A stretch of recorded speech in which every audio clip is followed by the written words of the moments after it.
Estava acendendo as velas do meu bolo de aniversário quando ouvi minha filha sussurrar para meu marido: "Fala baixo, ela não pode saber que o bebê é seu." Meus dedos congelaram sobre os fósforos. "Agora somos uma família", ela completou com um sorriso que eu conhecia tão bem. Fingi que não tinha ouvido nada, mas naquele momento algo dentro de mim se partiu e também se preparou para atacar. Mas antes de prosseguirmos, já deixa seu like aí embaixo e confira se você já está inscrito no canal. Escreve nos comentários de onde você está assistindo este vídeo. Adoramos saber até onde nossas histórias estão chegando. Meu nome é Carla, tenho 43 anos e sempre acreditei que tinha construído a família perfeita. Sabe aquele tipo de vida que você vê em propagandas de margarina? Pois é, eu pensei que era isso que tínhamos. Uma casa confortável no subúrbio, um jardim que eu mesma cuidava nas tardes de sábado e o cheiro de café fresco que enchia a cozinha todas as manhãs. Acordava cedo, preparava o café da manhã, organizava a casa, trabalhava como contadora em um escritório tranquilo no centro. Minha rotina era previsível, segura. Ou pelo menos era o que eu achava. Casei com Ricardo há 22 anos. Ele era tudo o que uma garota de 21 anos poderia desejar. Charmoso, atencioso, trabalhador. Construímos nossa vida tijolo por tijolo, sacrifício por sacrifício. Tivemos nossa filha, Amanda, logo no primeiro ano de casamento. Ela veio como uma surpresa, mas uma surpresa bem-vinda. Lembro de segurar aquele pequeno ser nos braços pela primeira vez e pensar que minha vida finalmente tinha um propósito maior. Amanda cresceu sendo o centro das nossas atenções. Talvez até demais, percebo agora. Dei a ela tudo o que não tive. Aulas de balé, de piano, viagens nas férias, roupas de marca, uma festa de 15 anos que custou o equivalente a 6 meses do meu salário. Ricardo nunca negava nada a ela. "É nossa princesa", ele dizia sempre. E eu concordava, sorrindo, achando aquilo o máximo do amor paterno. Mas quando Amanda fez 18 anos, algo mudou. Ela ficou distante, arredia. Passava horas trancada no quarto, sempre ao telefone, sempre com segredos. Eu atribuía tudo à adolescência tardia, aquela fase de descoberta e rebeldia. "Deixa ela, Carla", Ricardo dizia quando eu reclamava. "Ela precisa do espaço dela." E eu aceitava, porque confiava nele, porque confiava nela, porque confiava na estrutura sólida que eu mesma tinha ajudado a construir. Quando Amanda anunciou que estava grávida aos 20 anos, o mundo pareceu desabar momentaneamente. Ela estava no 2º ano da faculdade de marketing. Tinha a vida inteira pela frente. "Quem é o pai?", perguntei, tentando manter a voz calma, embora meu coração estivesse disparado. Ela desviou o olhar, mexeu no celular e simplesmente disse: "Ele não quer assumir. Mas não se preocupa, mãe. Eu vou dar conta." Ricardo, sentado ao meu lado no sofá, ficou pálido, mas logo recuperou a compostura. "Vamos apoiar você, filha, sempre", ele disse. E eu assenti, porque era isso que mães faziam, não era? Apoiavam incondicionalmente. Os meses seguintes foram estranhos. Amanda passou a ser ainda mais próxima do pai. Eles cochichavam na cozinha quando eu chegava do trabalho. Saíam juntos para resolver coisas do bebê, como Ricardo dizia. Eu ficava em casa, preparando o quarto que seria do meu neto, pintando paredes de azul claro, montando o berço, lavando roupinhas minúsculas que me faziam sorrir e chorar ao mesmo tempo. Tentava participar, mas sempre que sugeria ir junto às consultas médicas ou às compras, Amanda tinha uma desculpa pronta. "Ah, mãe, você trabalha tanto, não precisa se preocupar com isso. Eu e o pai damos conta." Você já sentiu que está sendo deixada de fora da própria família? É uma sensação estranha, como se você fosse um móvel antigo que ainda serve, mas que ninguém mais repara. Eu sentia isso, mas engolia. Afinal, Amanda estava passando por um momento difícil, grávida, e sem o pai da criança por perto. Era natural que ela buscasse apoio no pai dela. Eu racionalizava. Então chegou o dia do meu aniversário de 43 anos. Ricardo sugeriu um jantar em casa, só nós 3, coisa íntima e especial. Amanda concordou com entusiasmo incomum. Passei o dia preparando tudo: lasanha, a minha especialidade, salada, pão de alho caseiro e um bolo de chocolate que era tradição na família. A mesa estava bonita, com toalha nova e as velas que eu guardava para ocasiões especiais acesas no centro. Quando nos sentamos para jantar, a barriga de Amanda já estava bem saliente. Ela estava no 7º mês. A conversa fluía superficial, comentários sobre o tempo, sobre o trabalho, sobre nomes para o bebê. Eu estava me levantando para buscar o bolo na cozinha quando ouvi. Baixinho, mas audível o suficiente para mim, que sempre tive a audição apurada. Fala baixo, ela não pode saber que o bebê é seu. A voz de Amanda, num sussurro que pretendia ser discreto, mas que rasgou o ar como uma lâmina. Parei, completamente imóvel, segurando a borda da mesa. Meu cérebro tentou processar aquelas palavras, reorganizá-las de um jeito que fizesse sentido, que não significasse o que eu tinha certeza que significavam. Ricardo pigarreou, desconfortável. Amanda riu baixinho e completou, agora com um tom de deboche que eu nunca tinha ouvido na voz da minha filha. Agora somos uma família. Naquele segundo, tudo se conectou. Os cochichos, as saídas juntos, a distância que Amanda colocou entre nós, a palidez de Ricardo quando ela anunciou a gravidez. O pai que não quis assumir, que nunca tinha nome, nunca tinha rosto, nunca tinha história. O bebê era de Ricardo. Meu marido tinha engravidado minha filha. Voltei para a mesa com o bolo nas mãos, as velas já acesas, tremendo por dentro, mas sorrindo por fora. Você já precisou fingir que não ouviu a pior coisa da sua vida? É um exercício de autocontrole que beira o sobre-humano. Coloquei o bolo no centro da mesa e eles cantaram parabéns para mim como se nada tivesse acontecido, como se não tivessem acabado de destruir 22 anos da minha vida em uma única frase. Faz um pedido, mãe, Amanda disse, os olhos brilhando com algo que agora eu reconhecia como maldade pura. Fechei os olhos, apaguei as velas, e meu pedido foi apenas um: vingança. Não a vingança impulsiva e burra, mas aquela calculada, cirúrgica, que deixaria os dois tão destruídos quanto eu estava me sentindo naquele momento. Cortei o bolo, servi os pedaços, comi o meu fingindo apreciar. A conversa continuou, agora sobre como o quarto do bebê estava ficando lindo, sobre como Amanda estava ansiosa, sobre como Ricardo seria um avô maravilhoso. Cada palavra era uma tortura, mas eu sorria, assentia, participava. Porque eu tinha aprendido uma coisa naqueles 22 anos ao lado de Ricardo. Nunca mostre suas cartas antes da hora. Minha vida até aquele momento tinha sido dedicada a eles dois. Acordava às 6 da manhã, preparava café, deixava tudo organizado antes de sair para o trabalho.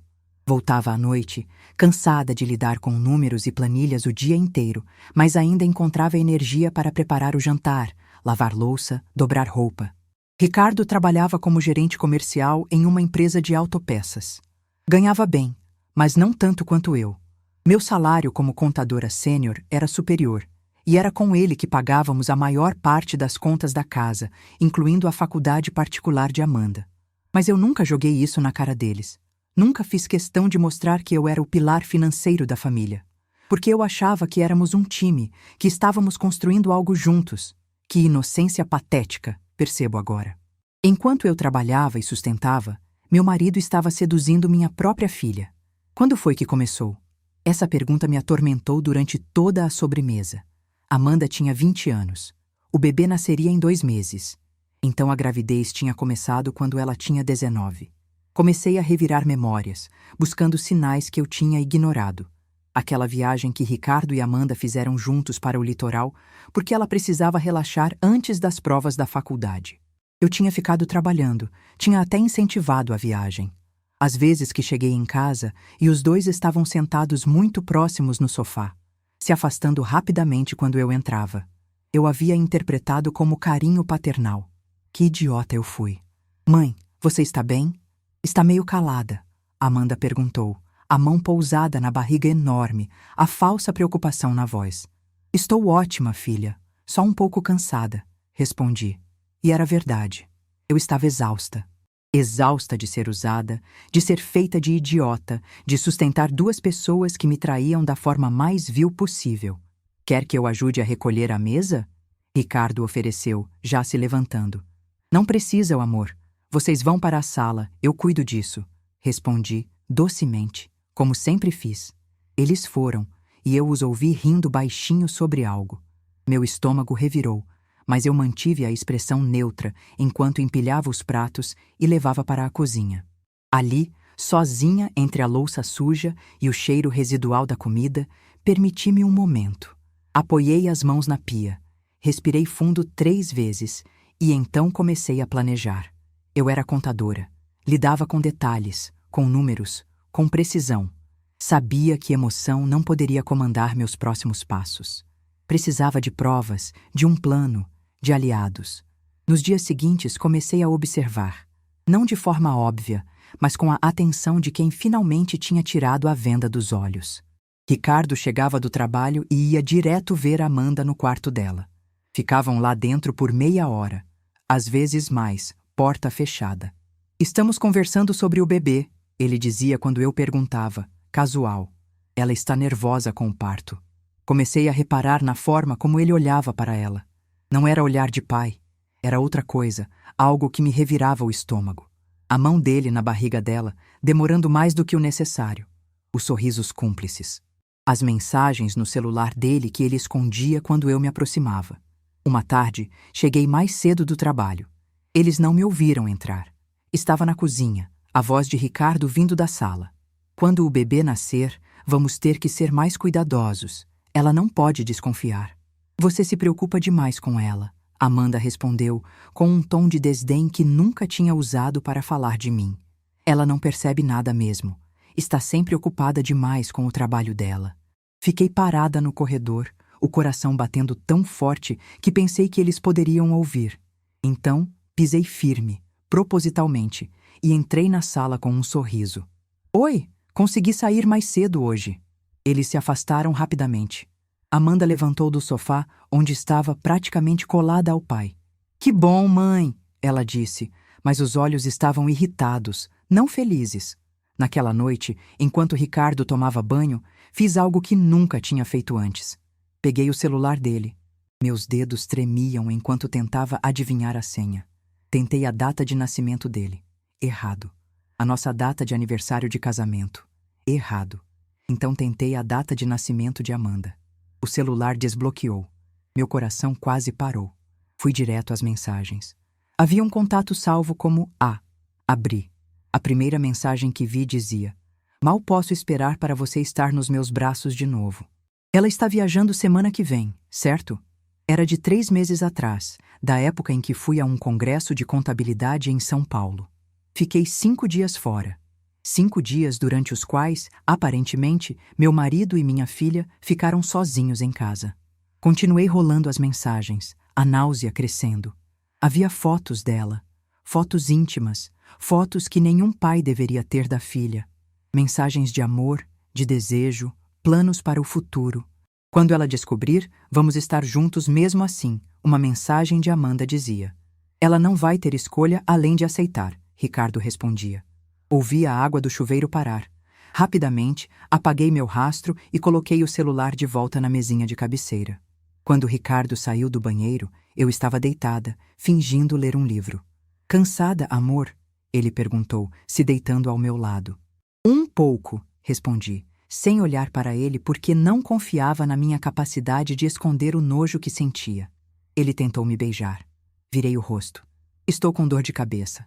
Tudo bem, ele disse, parecendo até aliviado, e virou de costas.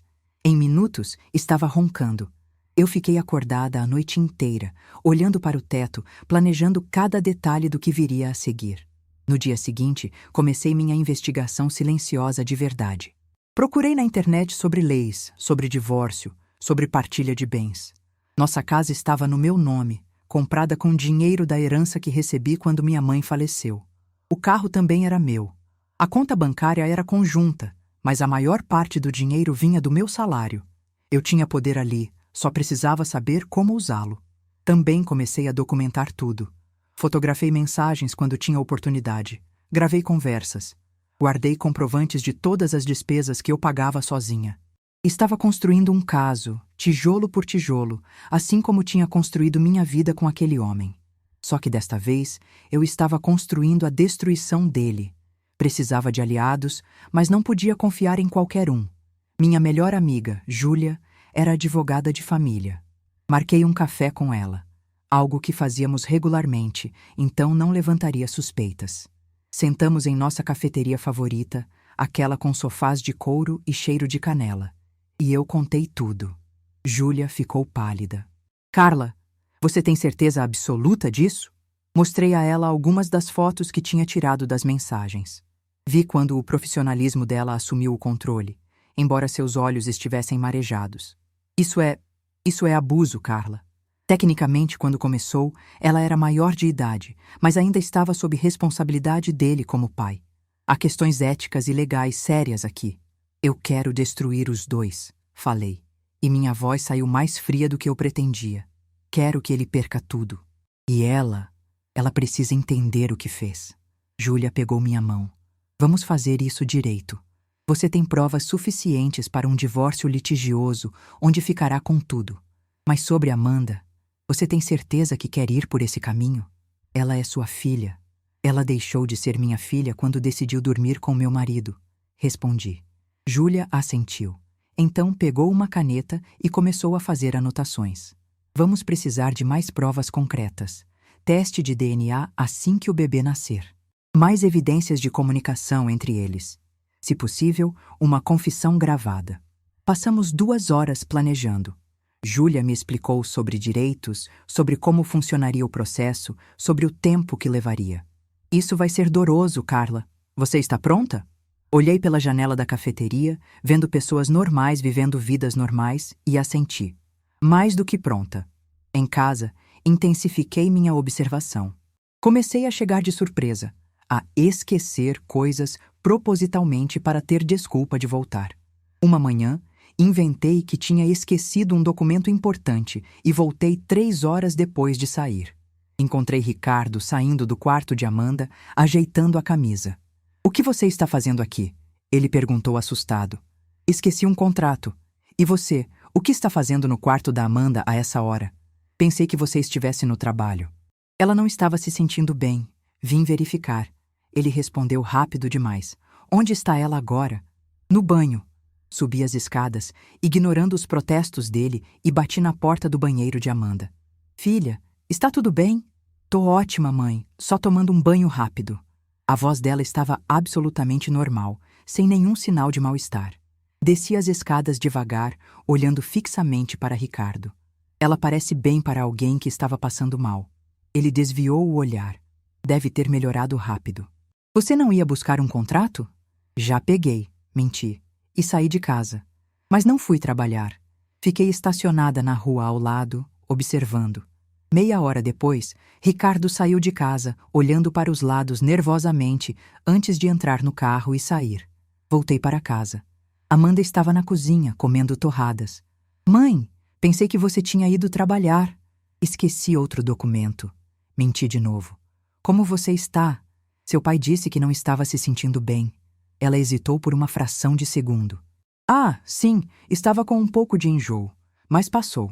Enjoo no 7º mês? Isso não é comum, Amanda. Acho que devíamos ligar para seu médico. Não precisa, mãe. Sério, estou bem agora. Ela estava ficando irritada, eu podia ver. Sentei na cadeira em frente a ela.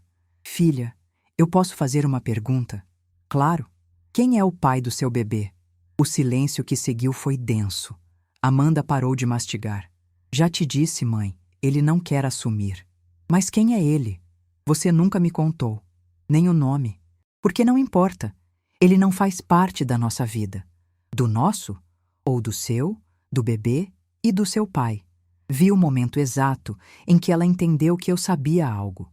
Seus olhos se arregalaram, então se estreitaram. Do que você está falando? Estou falando que acho muito estranho você não querer me contar quem é o pai do seu filho. Estou falando que acho estranho você e seu pai terem ficado tão próximos de repente. Estou falando que acho estranho vocês sussurrarem quando eu chego.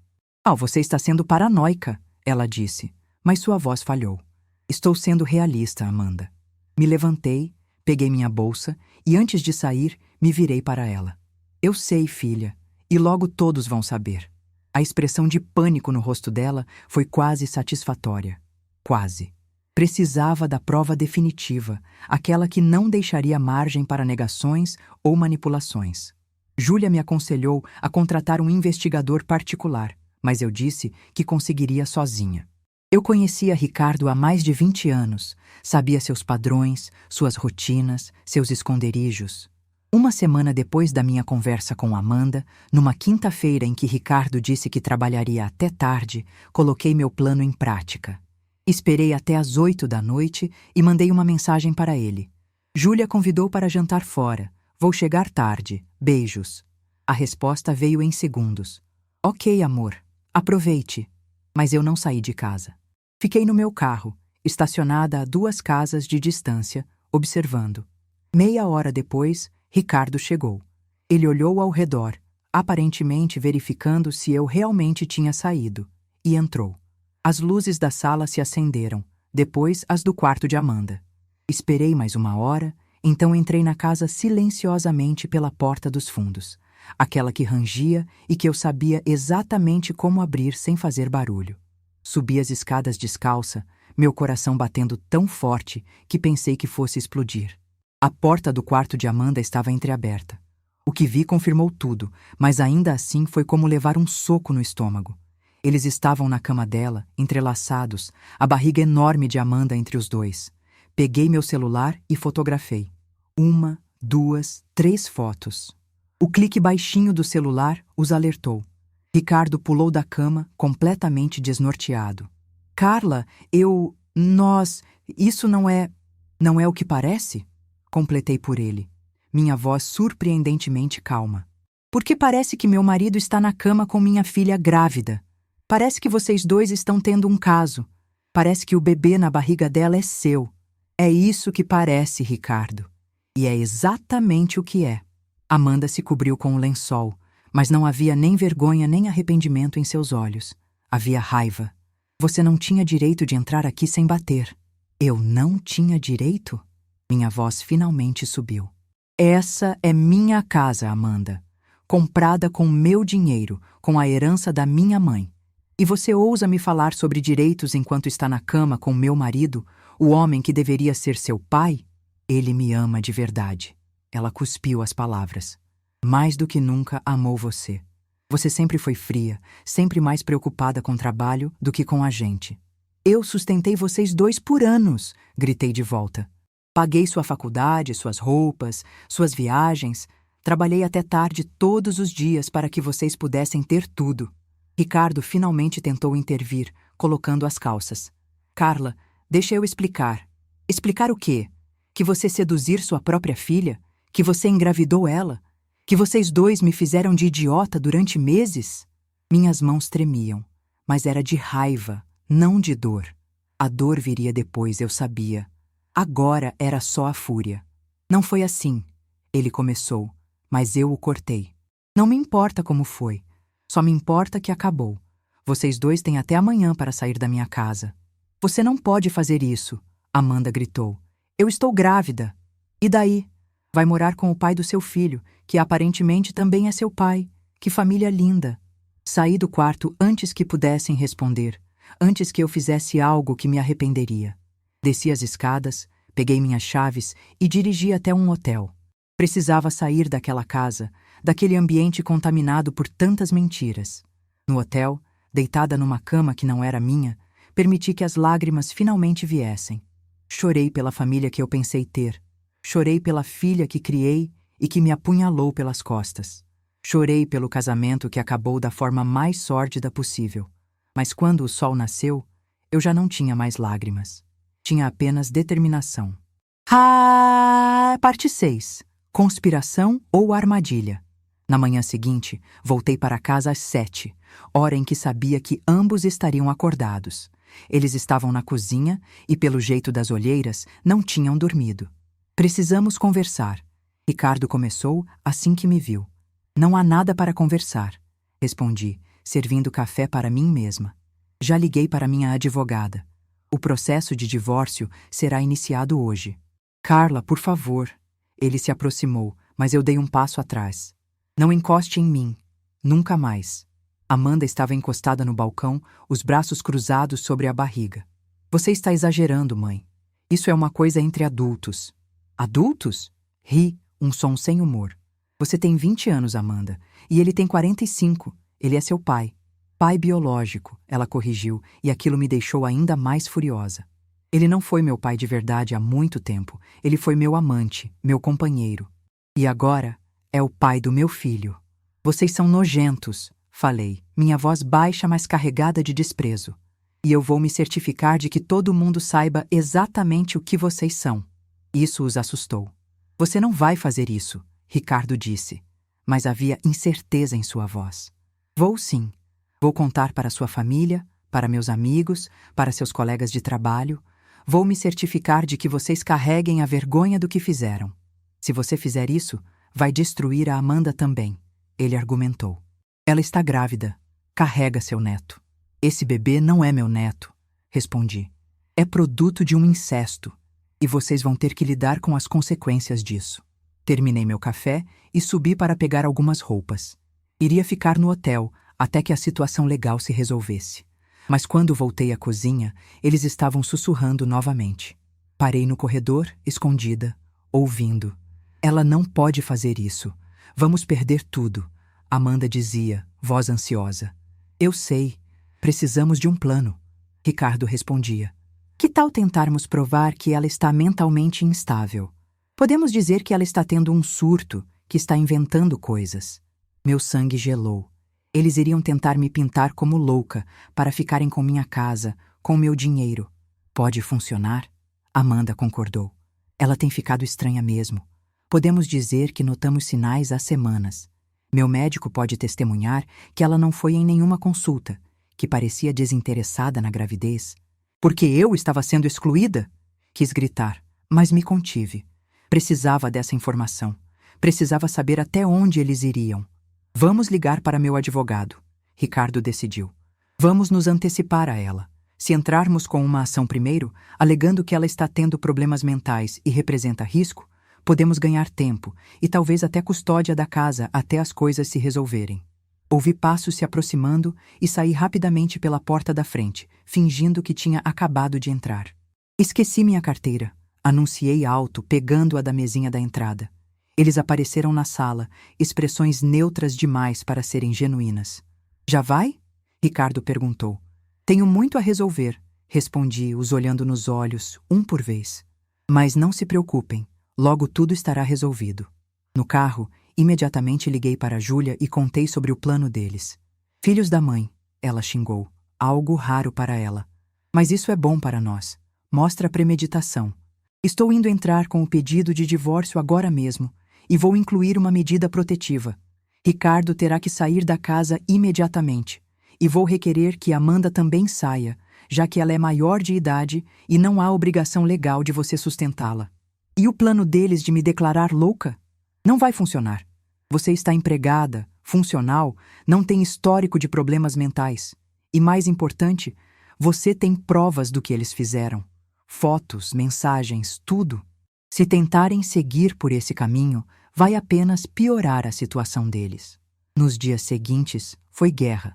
Ricardo recebeu a notificação de divórcio e a ordem para deixar a casa em 48 horas. Ele tentou resistir, contratou um advogado que argumentou que ele tinha direito sobre a propriedade por ser casado comigo.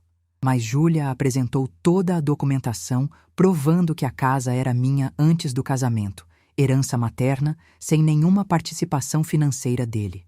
Amanda se recusou a sair. Estou grávida de 8 meses. Você não pode me colocar na rua, gritou quando entreguei a notificação a ela.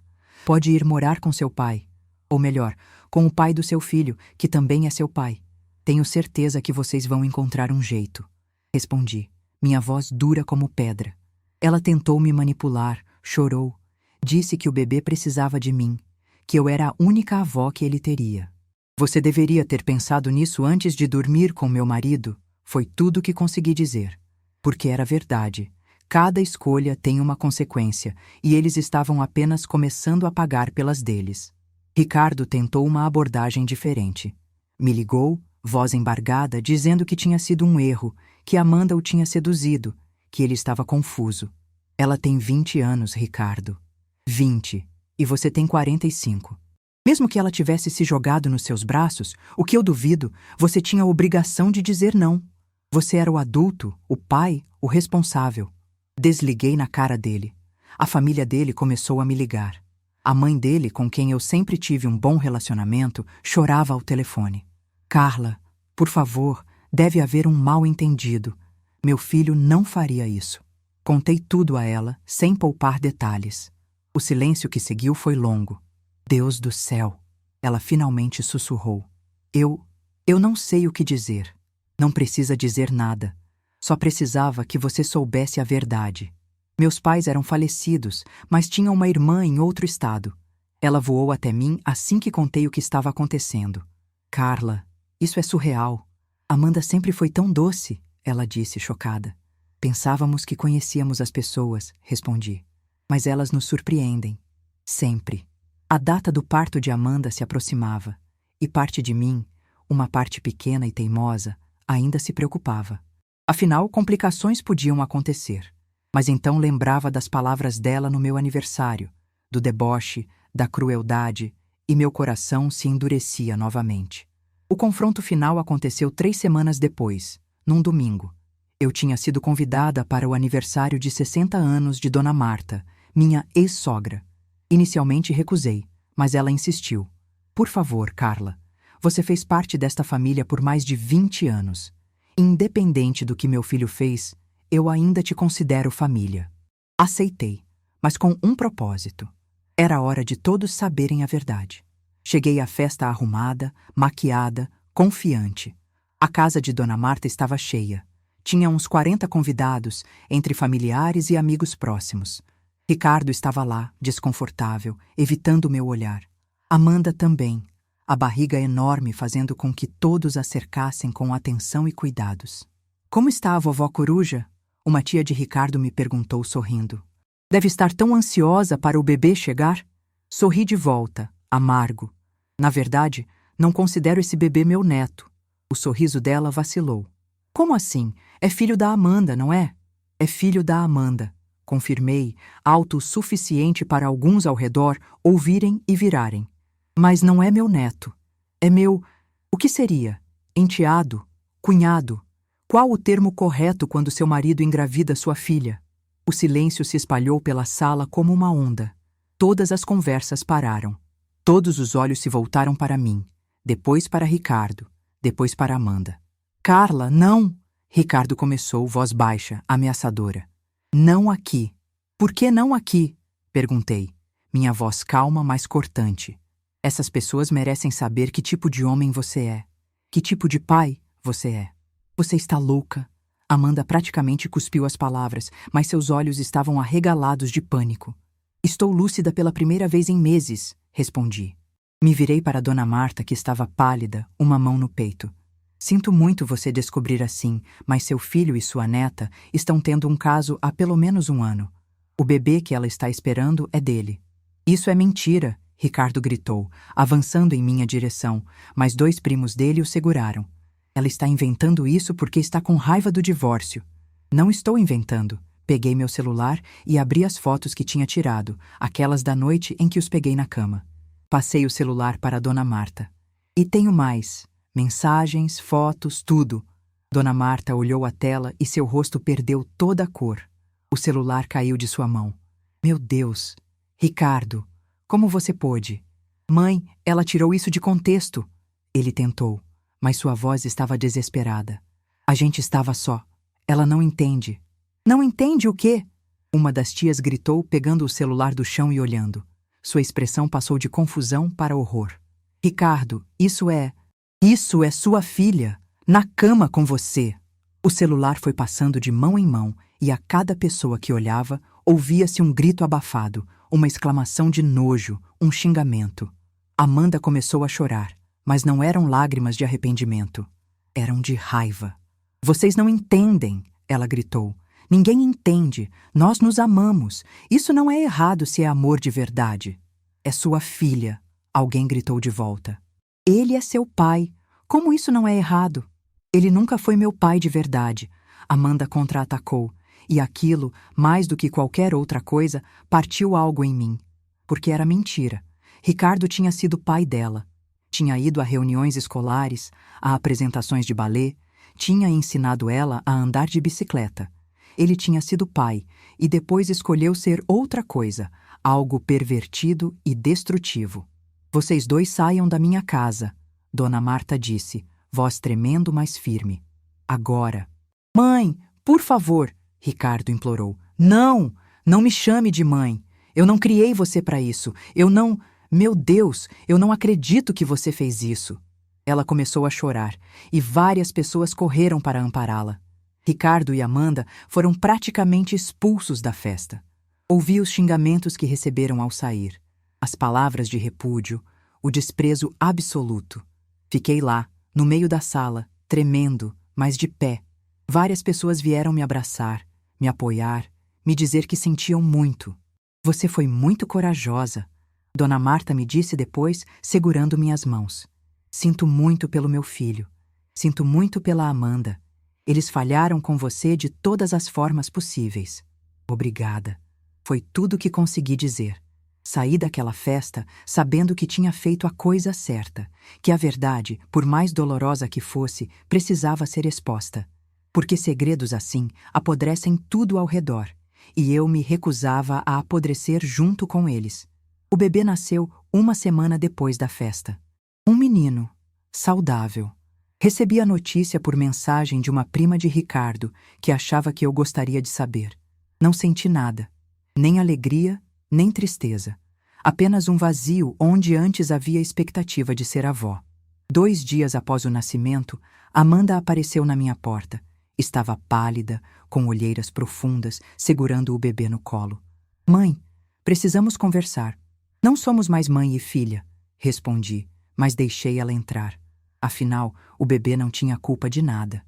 Sentamos na sala, aquela mesma sala onde tudo tinha desmoronado. Ele me abandonou, ela disse, voz quebrando. Ricardo. Assim que o bebê nasceu, ele disse que tinha sido um erro, que não podia mais fazer isso. Ele me deixou no hospital e foi embora. Não atende minhas ligações. Parte de mim quis sentir satisfação, mas só consegui sentir pena. Pena dela, que tinha destruído tudo por um homem que nunca valeu a pena. E você veio aqui procurar o quê? Simpatia? Perdão? Preciso de ajuda, mãe. Não tenho para onde ir, não tenho dinheiro, não tenho ninguém. Você tinha, respondi minha voz baixa. Tinha uma mãe que te amava, uma casa, uma família. Mas você escolheu destruir tudo isso. Eu sei, ela chorou. Eu sei, e eu sinto muito. Eu fui uma idiota. Ele me manipulou. Me fez acreditar que éramos especiais, que o que tínhamos era único. Ele te manipulou? Repeti, incrédula. Amanda, você tem 20 anos. Não é uma criança. Você fez escolhas, escolhas horríveis, e agora tem que viver com as consequências. O bebê começou a chorar, e, instintivamente, ela o ninava. Era uma cena que deveria ser terna, mas só me deixava triste. Você pode ao menos olhar para ele? Ela pediu, trazendo o bebê mais perto. Olhei. Era um bebê normal, bonito até, com uma tufa de cabelo escuro e olhos que ainda não tinham definido a cor. Ele tem seus olhos, Amanda disse, tentando criar uma conexão. Ele tem os olhos de vocês dois, corrigi. E vai carregar o peso de como foi concebido para o resto da vida. Você pensou nisso? Pensou no que vai dizer a ele quando crescer? Que o pai dele também é o avô? Que a mãe dele dormiu com o próprio pai? Eu não vou contar, ela disse defensiva. Vou dizer que o pai foi embora, que era alguém que eu namorei. E quando ele fizer um teste de DNA por curiosidade? Quando descobrir que geneticamente é mais parecido com o irmão do que filho, você acha que pode esconder isso para sempre? Ela não tinha resposta. O bebê parou de chorar, olhando ao redor com aquela curiosidade boba de recém-nascido.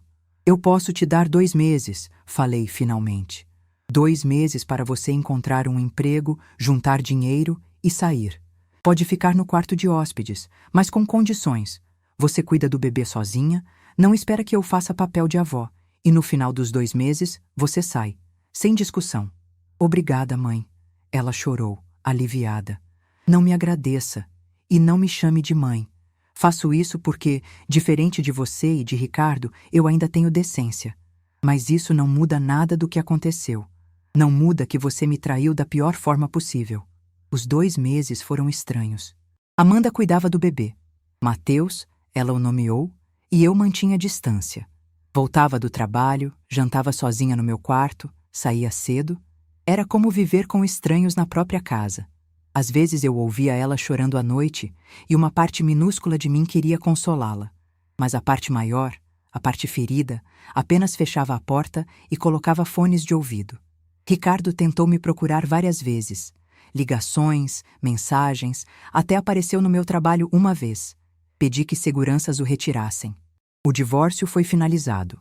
Fiquei com a casa, com minha conta bancária, com tudo que era realmente meu.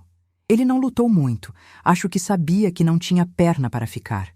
Quando os 2 meses terminaram, Amanda tinha conseguido um emprego em uma loja de roupas e tinha alugado um apartamento pequeno. Ajudei ela a se mudar, carreguei caixas, montei o berço de Mateus. Era o mínimo, o básico. Quando terminamos, ela se virou para mim. Mãe, Carla, eu realmente sinto muito. Por tudo. Eu sei, respondi. E era verdade. Eu podia ver o arrependimento nela, mas o dano estava feito. Eu também sinto. Sinto pela menina que você era, aquela que eu criei, que tinha sonhos e potencial. Essa pessoa morreu quando você tomou as decisões que tomou. Quem você é agora, eu não conheço. E, sinceramente, não quero conhecer. Saí daquele apartamento e dirigi para casa. Minha casa, finalmente só minha. Era estranhamente silenciosa, mas era uma paz que eu precisava. Comecei terapia, algo que deveria ter feito há anos. Comecei a me reconectar com amigas que tinha negligenciado durante o casamento. Comecei a viver para mim. 6 meses depois, Júlia me convenceu a ir a um evento de networking. Você precisa sair dessa casa, Carla. Precisa ver que há vida além dessa tragédia. Fui relutante, mas acabou sendo uma das melhores noites em muito tempo. Conheci pessoas interessantes, ri genuinamente pela primeira vez em meses. 1 ano após aquele jantar de aniversário catastrófico, recebi uma mensagem de Amanda. Era uma foto de Mateus, sorrindo, com um dente nascendo. A legenda dizia: "Ele está crescendo. Pensei que você gostaria de saber." Não respondi, mas salvei a foto. Talvez um dia, quando a ferida não fosse tão profunda, pudéssemos ter algum tipo de relacionamento. Mas por enquanto, eu precisava curar. Ricardo tentou voltar, meses depois, dizendo que tinha sido o maior erro da vida dele, que me amava de verdade. Você não sabe o que é amor, respondi. Amor não trai, amor não destrói, amor não escolhe uma filha sobre uma esposa. Você sabe o que é desejo, conveniência, egoísmo, mas amor nunca soube. Fechei a porta na cara dele pela última vez. Hoje, 2 anos depois, estou em um lugar diferente. Não diria que superei completamente. Cicatrizes assim não desaparecem, mas aprendi a viver com elas. Aprendi que famílias podem te decepcionar da pior forma possível. Aprendi que confiança, uma vez quebrada em pedaços tão pequenos, nunca mais se reconstrói completamente. Mas também aprendi que sou mais forte do que imaginava, que posso perder tudo: marido, filha, a ideia de família que construí, e ainda assim continuar. Que posso olhar no espelho e respeitar a mulher que vejo, porque ela não se curvou, não aceitou ser humilhada em silêncio, não permitiu que a tratassem como nada. Você acha que ainda há esperança para um relacionamento entre mãe e filha depois de uma traição assim? Às vezes, eu me pergunto se fui dura demais, se deveria ter perdoado mais rápido. Mas então, lembro daquele sussurro no meu aniversário. Fala baixo. Ela não pode saber que o bebê é seu. E sei que fiz o certo ao me proteger. A vida é estranha. Você constrói algo por décadas, pensando que é sólido como rocha, e descobre que era frágil como vidro. Mas a beleza está em poder recomeçar, em poder usar os cacos para construir algo novo, algo que seja verdadeiramente seu. Não sei o que o futuro reserva. Talvez Amanda e eu possamos um dia ter alguma forma de relacionação. Talvez Mateus cresça e eu possa ser alguma coisa para ele. Nem avó, nem estranha, mas algo no meio. Ou talvez não. Talvez alguns finais não sejam felizes, apenas finais. E está tudo bem. Porque hoje, quando acordo, é na minha casa, na minha cama, com minha consciência tranquila. Não tenho que fingir não ouvir sussurros ou esconder o quanto estou sendo destruída por dentro. Sou livre, sou forte e sou finalmente minha. E isso, no final, é mais do que suficiente. Agora, se você gostou desta história, por favor, clique em inscrever-se e diga-me nos comentários. Você teria dado uma segunda chance para a Amanda? Você acha que a Carla foi muito dura? Escreve aí embaixo. Quero saber sua opinião. E já clica nesse próximo vídeo que está aparecendo na tela, porque nele há uma história de traição e vingança que vai te deixar grudado até o último segundo. Até a próxima.